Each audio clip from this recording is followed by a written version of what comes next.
안녕하십니까. 감염관리 교육을 시작하겠습니다. 감염관리 교육은 항생제 내성균 관리, 손위생, 격리, 의료 관련 감염 예방, 직원 감염 관리에 대한 내용으로 구성되어 있습니다. 일반적인 세균은 적절한 항생제 사용 시 사멸이 되고 건강이 회복되는데, 항생제 내성균은 세균 전파가 지속되고 질병의 악화를 초래합니다. 항생제 내성균의 분포가 점점 더 많아지고 문제가 되면서 국가에서 관리하는 지정 감염병으로 선정되었습니다.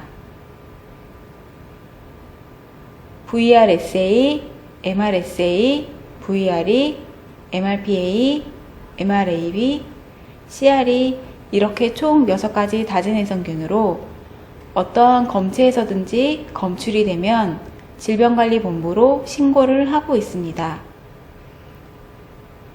각 의료기관에서 신고한 다진내성균 자료를 질병관리본부에서 통합관리하면서 현재 문제가 되고 있는 다진내성균이 무엇인지, 얼마나 많이 분포하고 있는지 확인하고 있습니다. VRSA는 현재 우리나라에서 검출된 적은 없으나 나머지 5가지 다진내성균은 본원에서도 지속적으로 분리되고 있습니다.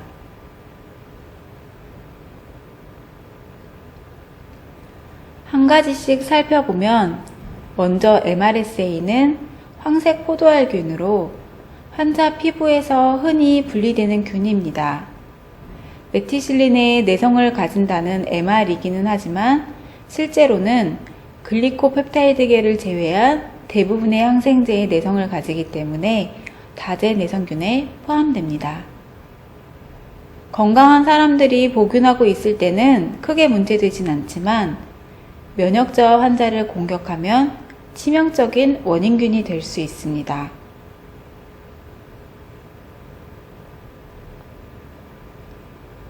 통합검사 결과 조회 화면에서 보면 스타필로코커스 오레우스라는 균주와 옥사실린의 내성을 보인다는 결과가 확인되며, 이 경우 MRSA라고 판독하면 됩니다.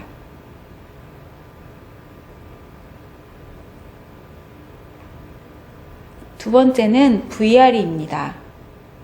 엔테로콕사이는 사람의 장내 정상 세균총이나 점차 중요한 병원균으로 등장하고 있고, 1986년 유럽에서 처음 VRE가 보고된 이후로 전 세계적으로 증가하고 있습니다. 여러 균주 중에서 엔테로코커스 페시움과 페칼리스가 가장 많은 분포를 차지하고 있고, VRE 역시 장내에 복균만 하고 있는 경우도 많지만 면역저하 환자가 감염될 경우에는 높은 사망률을 보이고 있습니다. VRE에서 가지고 있는 내성 유전자가 스타필로코커스 오레우스로 전달될 경우 VRSA가 발생할 수 있고, 이를 흔히 슈퍼박테리아라고 하며 항생제 내성으로 환자 치료에 어려움을 겪을 수 있습니다.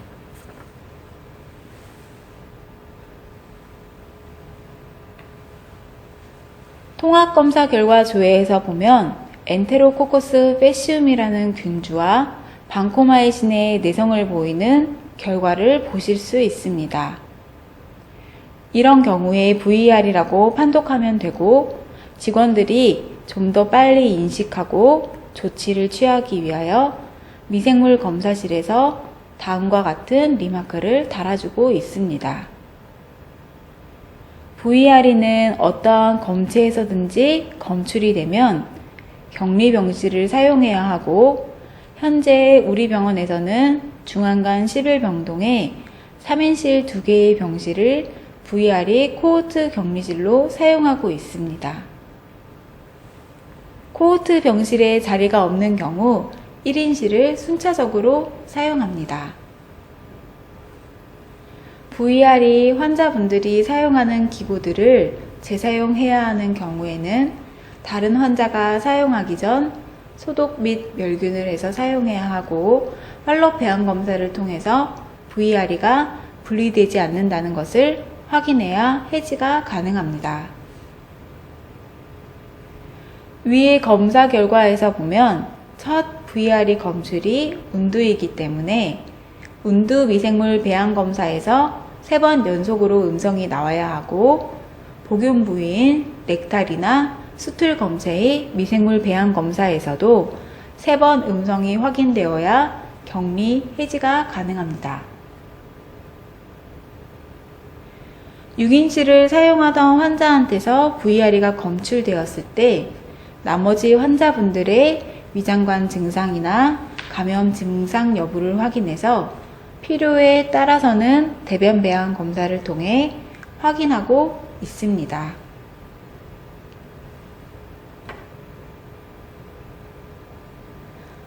다음은 MDR gram 네거티브 바실라이입니다. 먼저 CRE는 카바페넴의 내성을 보이는 장내세균 속 균종이면서 이콜라이, 프로테우스, 클립시엘라, 세레치아 등 여러 균주들이 있고 요즘에는 CRE 중에서도 카바페넴을 분해하는 효소를 생성하는 장내세균이 점차 많은 분포를 차지하고 있어 질병관리본부에서도 많은 관심을 보이고 있습니다. 농동균과 아시넥터박터 균주는 앞에 멀티드럭의 약자인 MR이란 용어를 붙여서 MRAB, MRPA라고 부릅니다. MR에 해당하는 멀티드럭 항생제는 카바페넴 계열, 아미노글리코사이드 계열, 플로로퀴놀론계 계열 3가지이고 각각의 항생제에 한 가지 이상 모두 내성을 보일 때 MRAB, MRPA라고 부릅니다. 카바페넴에만 내성을 가지는 경우에는 CRAB, CRPA라고 하며 이런 경우일 때부터 접촉 주의를 준수해야 합니다.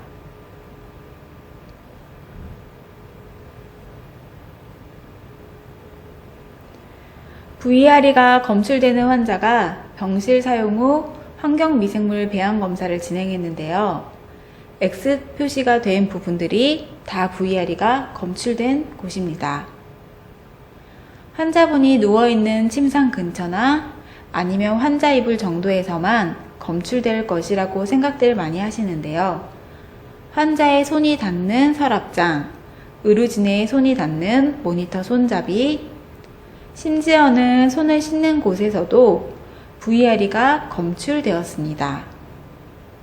이렇게 환자 또는 의료진의 손이 닿는 모든 환경에는 균주가 널리 퍼져 있을 수 있다고 염두에 두고 환자 영역에서 벗어날 때는 손이 생하는 습관을 길러주시기를 당부드립니다. 균주들은 건조한 환경 표면에서는 오래 못 산다고 알려져 있는데 그럼 얼마나 생존해 있을까요?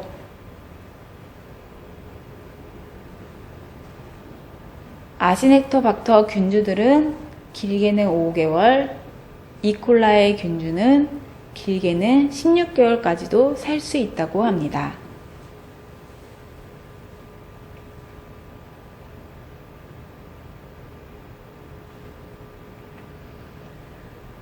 항생제의 내성균을 잘 관리하기 위해서는 항생제의 오용과 남용을 제한하고 환자가 발생했을 때는 격리 또는 코호트 격리를 진행해야 하며 접촉 주의를 준수해야 합니다.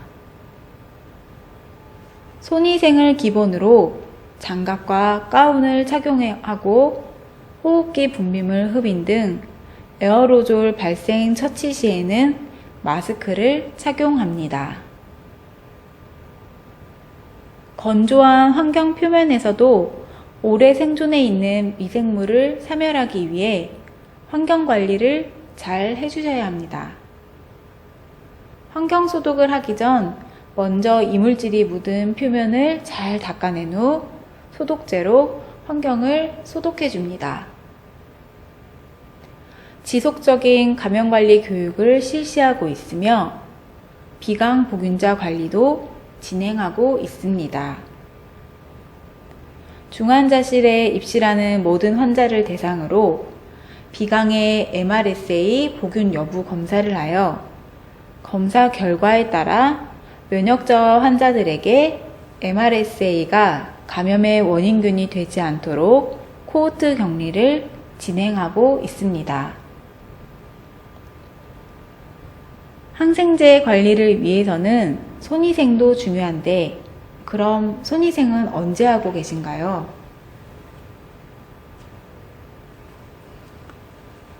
질병관리본부에서 계절성 인플루엔자나 각종 감염병 등이 등장하면서 손위생에 대해서 많은 강조를 하고 있습니다.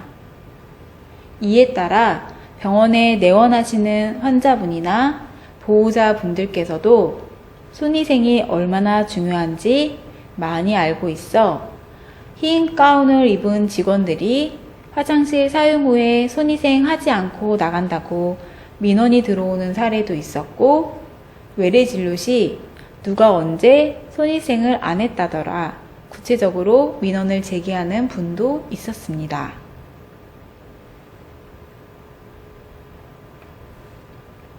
먼저 손위생과 관련된 용어는 다음에 3가지가 있는데요.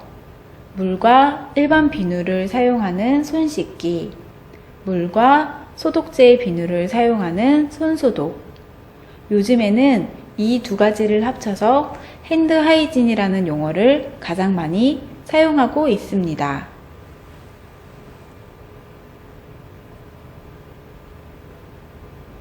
이 그림 많이 보셨나요?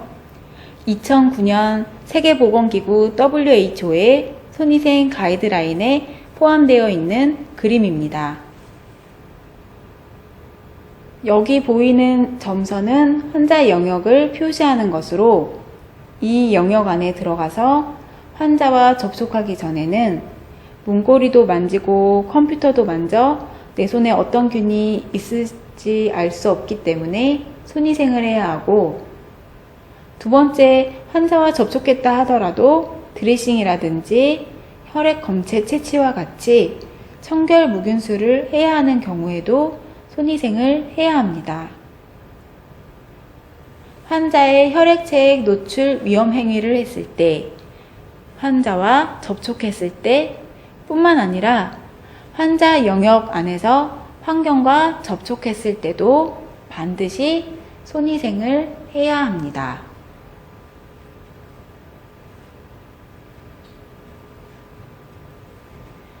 일반적인 경우에는 근무 시작 전, 개인 위생 후, 음식 먹기 전에 손위생을 해야 합니다.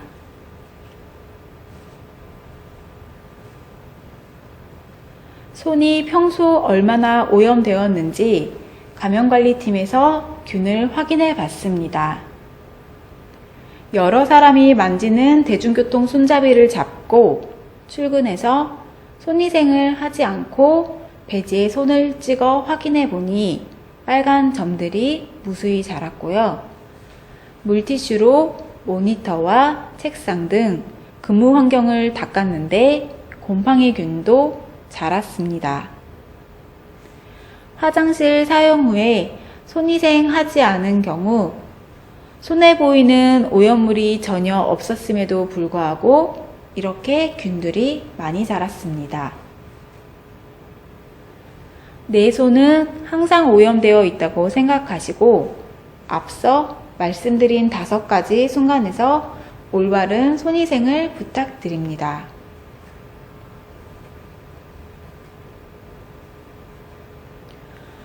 손위생을 할 때에는 명백하게 눈에 보이는 오염물이 묻었거나 화장실 이용 후 CDP실과 같이 아포를 형성하는 균에 노출되었거나 노출이 의심되는 경우에 물과 비누를 이용해서 손위생을 해야 하고, 그 외의 경우에는 알코올 젤을 사용해서 올바른 방법대로 문지르면 손위생의 효과를 볼 수 있습니다.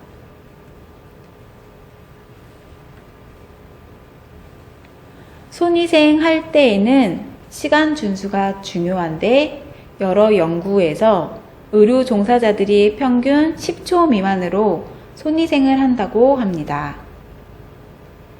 물과 비누로 닦을 때에는 40에서 60초가 소요되고 알코올 젤로 손을 문지를 때에는 20에서 30초가 소요되는 것이 적절합니다. 감염관리팀에서 손위생으로 지정해드린 노래 알고 계시죠? 물과 비누로 닦을 때에는 애국가 1절, 알코올 젤로 문지를 때에는 산토끼 1절 2번이나 곰새말이 1절 1번입니다. 손위생 할 때는 먼저 물을 틀어서 손에 묻히고 비누를 묻힌 다음 손바닥, 손등, 손가락 사이 손을 맞잡고 문지르고 엄지손가락, 손톱 밑과 지문 사이를 문지른 다음 물로 헹구고 종이타올로 건조시키고 그 종이타올을 이용해서 물을 잠그는 데까지 걸리는 시간이 40에서 60초입니다. 보통은 문지르는 시간만 생각하는데 처음 물을 틀고 물을 잠그는 데까지 걸리는 시간이기 때문에 6가지 동작을 빠지지 않고 모두 문지르면 그렇게 길지 않습니다.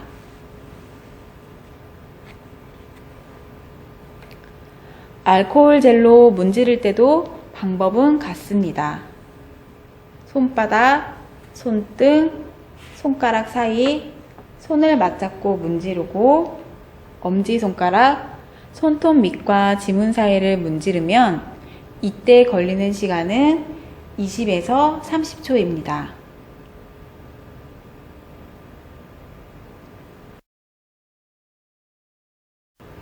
손위생 할 때 놓치기 쉬운 부분은 빨간색으로 표시된 부분이고 엄지손가락, 손가락 사이, 손톱 부분으로 이 부위를 신경 써서 닦으면 됩니다.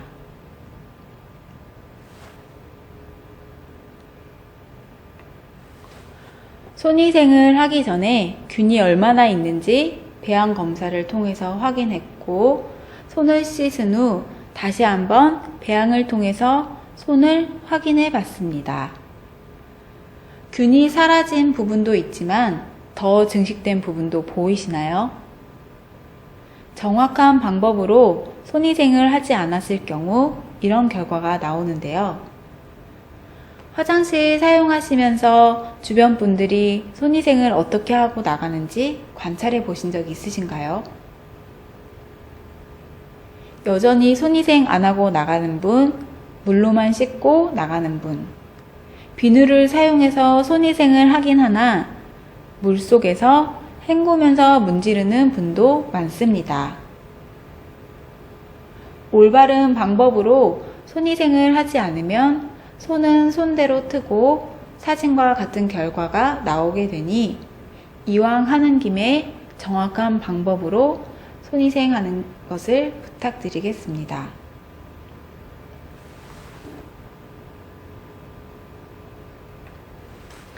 손위생이 중요하다고 계속 강조해도 수행률이 높지 않은 것은 비단 우리나라뿐만은 아닌가 봅니다.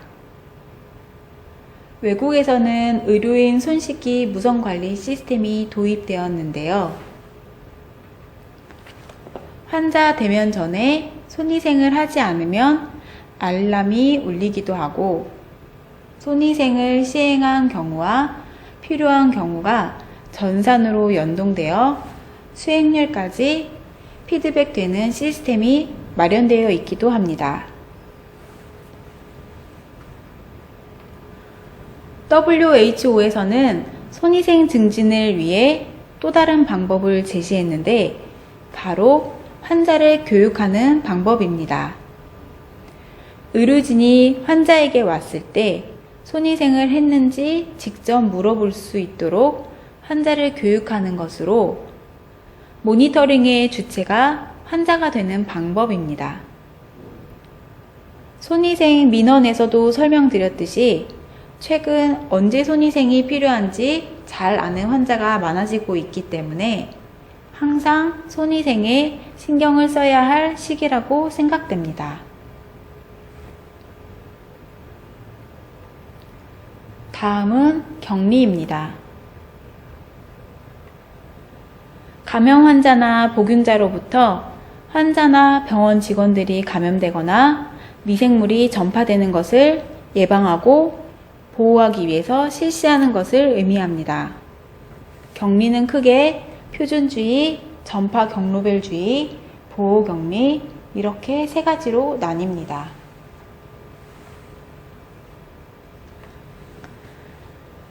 응급실이나 외래에 환자가 진료를 와서 검사 결과가 나오기 전까지 어떤 바이러스를 가지고 있는지, 어떤 세균을 가지고 있는지 알 수 없기 때문에 모든 환자를 대상으로 환자의 혈액이나 체액은 감염성이 있다고 간주하고 주의하는 것을 표준주의라고 합니다.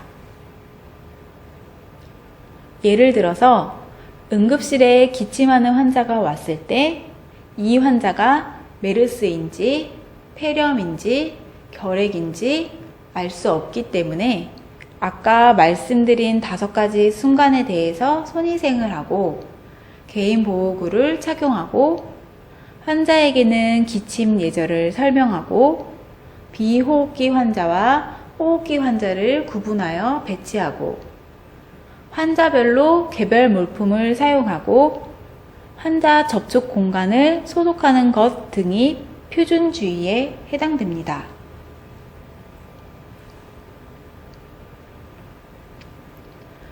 전파 경로별 주의 중 하나는 접촉주의가 있습니다. 위에 보이시는 그림 보신 기억 있으신가요?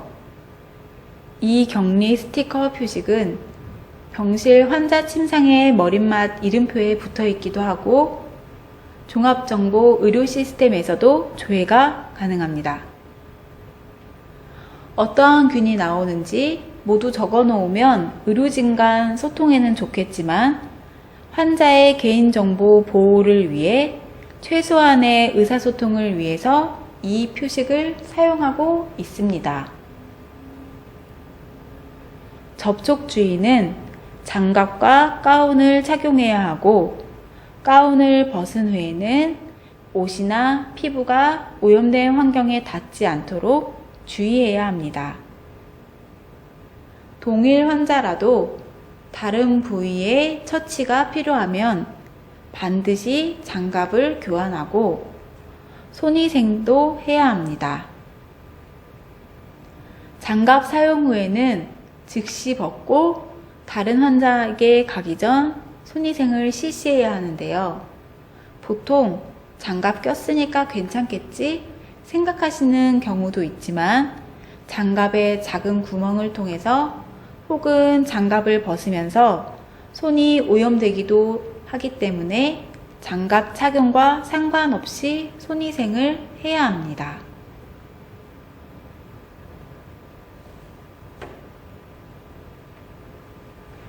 접촉주의에 해당하는 질환은 다제내성균, C. 디피실, 옴 등이 있습니다.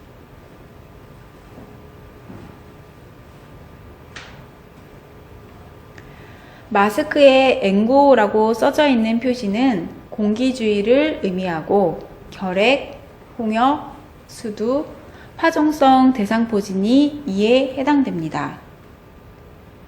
1인 음악 격리실을 사용하는 것이 가장 좋고 부득이한 경우에는 같은 질환인 환자들끼리 코호트 격리를 진행합니다.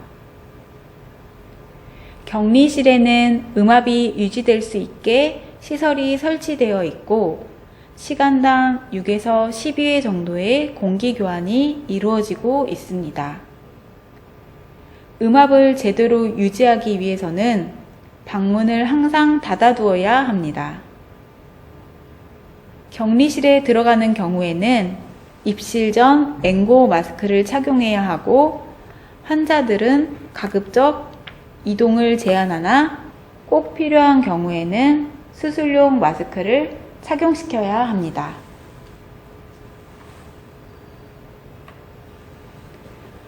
N95 마스크는 얼굴에 마스크를 고정시키고 코 클립을 조절한 다음에 마스크를 양손으로 감싼 상태에서 후 불어서 마스크 주위로 공기가 새는 부분이 없는지 확인하는 것이 중요합니다.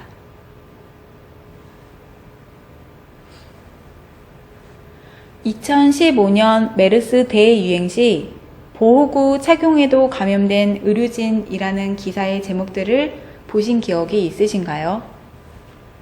보호구는 정확하게 착용하는 게 중요한데요. N95 마스크 역시 착용하는 것 뿐만 아니라 정확히 밀착시켜야 작은 입자들로부터 안전하게 보호할 수 있습니다. 최근에는 마스크 착용 후 밀착률을 확인할 수 있는 핏 테스터 기계들도 있습니다. 본원에서도 우선적으로 고위험 부서를 대상으로 교육을 진행했고, 추후 지속적으로 마스크 밀착도 교육을 진행할 예정입니다.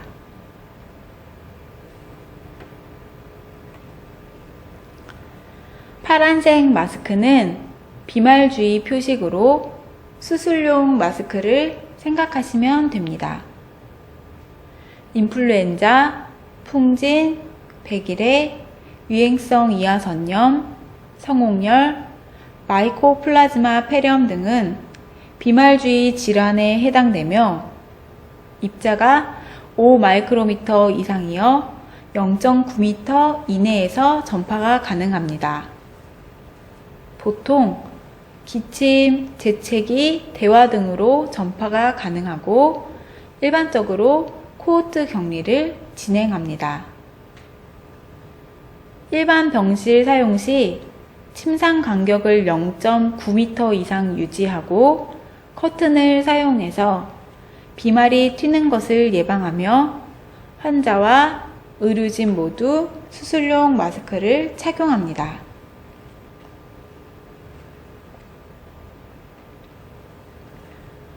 마지막으로 P 모양은 보호격리를 의미합니다.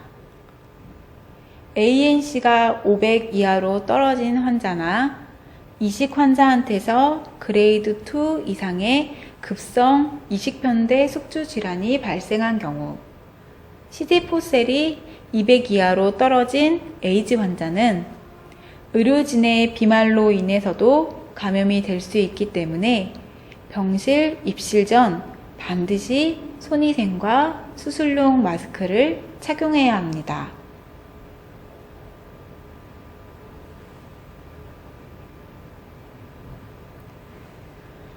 격리 스티커는 앞서 말씀드린 접촉주의, 공기주의, 비말주의, 보호격리 외에도 한 가지가 더 있습니다.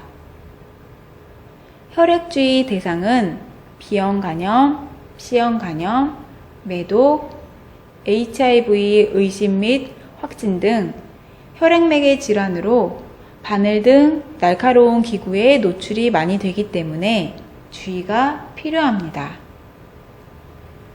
감염 노출을 예방하기 위하여 반드시 안전 바늘을 사용해야 하며 혈액, 체액이 튀거나 묻는 것을 예방하기 위하여 안면 보호구, 마스크, 장갑 등의 개인 보호구를 착용해야 합니다.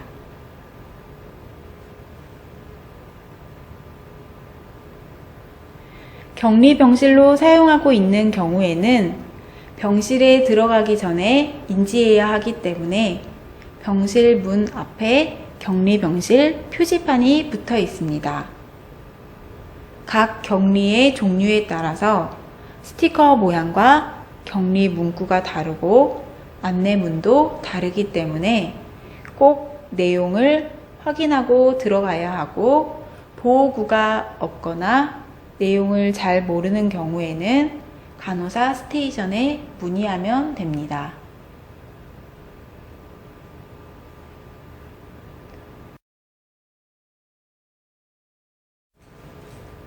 다음은 중심정맥관과 관련된 혈류 감염 예방에 대한 내용입니다. 미국 질병예방통제센터 CDC의 중심정맥관 관련 혈류 감염 예방 가이드라인에는 혈류 감염 예방 번들 내용이 포함되어 있습니다. 감염 관리에서 번들 어프로치라는 것은 효과적인 중재 전략들을 동시에 지속적으로 적용함으로써 중재 효과를 극대화하는 것을 의미합니다.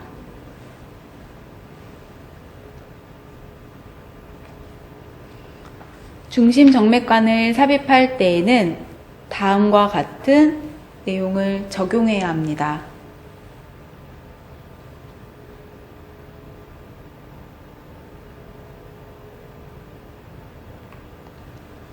감염관리팀에서 혈류 감염 예방 포스터를 만들어 각 병동, 처치실과 의국에 부착을 했습니다. 중심정맥관을 삽입하기 전후에는 손위생을 반드시 해야 하고 최대 멸균주의는 시술자가 모자, 마스크, 멸균 가운, 멸균 장갑을 착용하고 환자의 머리부터 발끝까지 덮을 수 있는 멸균 대방포를 적용하여 최대한으로 멸균 지역을 넓게 확보해 두고 오염되는 것을 예방하는 것을 의미합니다. 소독제로는 클로렉시딘 피부 소독을 권장하는데요. 우리 병원에서 사용하고 있는 클로렉시딘은 2% 헥시알이라는 완제품으로 2% 클로렉시딘 글루코네이트와 70% 에탄올이 섞여 있는 제품입니다. 환자가 클로렉시딘 알러지가 있는 경우 베타딘을 사용하면 됩니다. 소독제마다 피부에 도포되고 나서 소독 효과가 나타나기까지 시간이 걸리는데 클로렉시딘은 최소 30초, 베타딘은 2분이라는 컨택 타임이 필요합니다. 실제 임상에서 2분의 시간을 기다리는 것이 어렵기도 하고 소독 효과가 나타나기 전에 바늘로 찔렀을 때와 소독 효과가 있은 후에 찔렀을 때의 혈액배양 오염률과 혈류 감염률이 차이가 있다는 연구를 근거하여 클로렉시딘 피부 소독을 권장하고 있습니다. 대퇴정맥은 소변이나 대변으로 오염될 수 있기 때문에 가능하면 사용을 자제하고 쇄골화 정맥이나 경정맥을 선택하도록 권고드립니다. 다음은 시술자의 보호구 착용 모습과 대방포, 소독제의 사진입니다.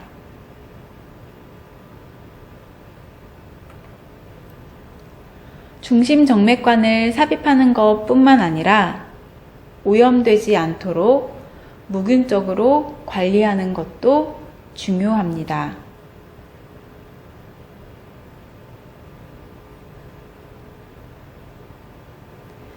중심정맥관 조작 전후와 드레싱 전후에는 반드시 손위생을 해야 하고 투약 전후 허브나 주입 포트는 반드시 알코올 스왑으로 최소 5차례 혹은 15초 동안 꼼꼼히 문질러야 합니다. 일반 수액 세트와 3웨이는 72에서 96시간마다, 혈액이나 TPN 제제는 24시간 이내에 교환해야 하고 날짜를 기재하면 놓치지 않고 교체가 가능합니다. 사용하지 않는 3웨이 포트는 반드시 뚜껑을 막아 균이 침입하는 것을 예방하고 투약 시 분리한 뚜껑이 오염되지 않게 보관하는 것이 중요합니다.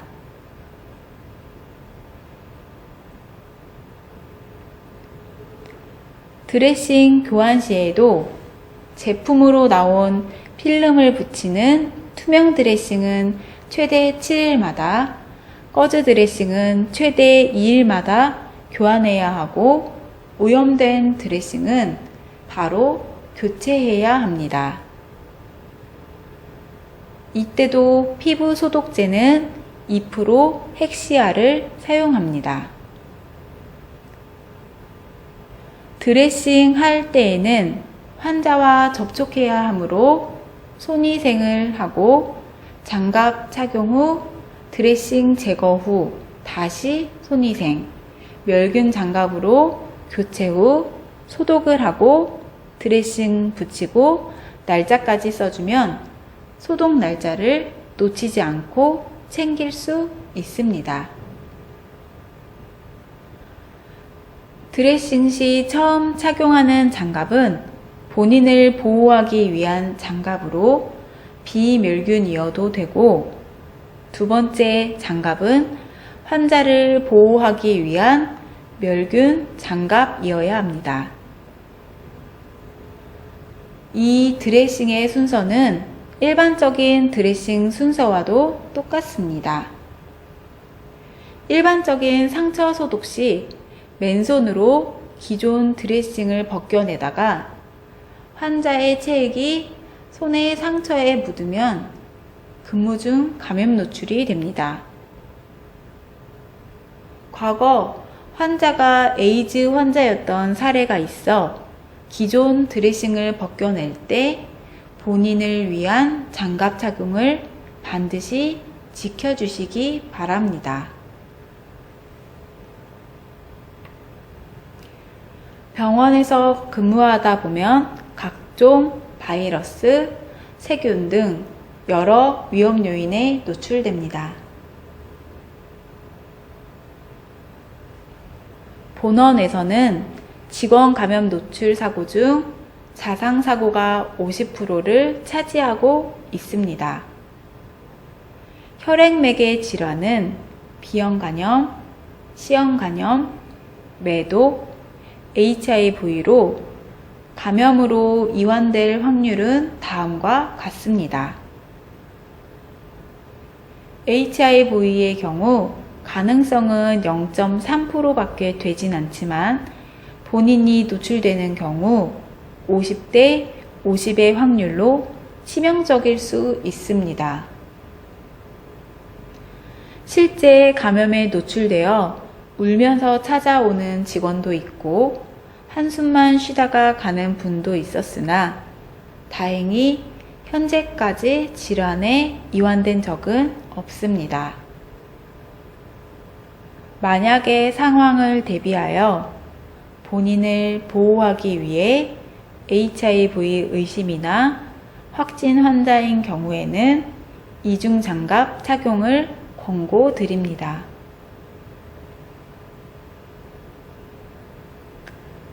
감염 노출이 많은 직군 중 인턴은 ABGA 검사를 하면서 노출되는 사례가 많았습니다.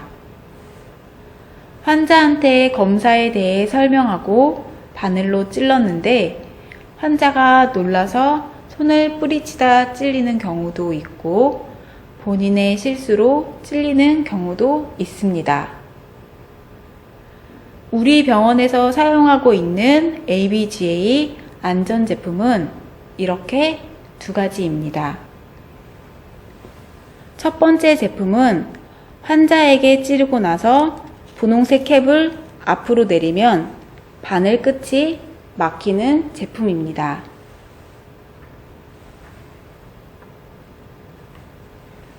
두 번째 제품은 바늘을 주사기에서 분리하여 손상성 의료 폐기물 용기에 버리고 고무막에만 막으면 되는 제품입니다.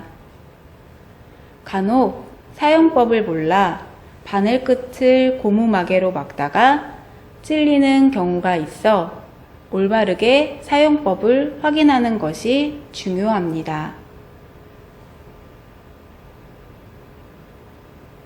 바늘을 처리할 때에는 구부리거나 부러뜨리지 말고 손으로 제거하지 말고 뚜껑 다시 씌우지 말고 꼭 뚜껑을 다시 씌워야 하는 경우에는 반드시 한 손으로 씌워주시기 바랍니다.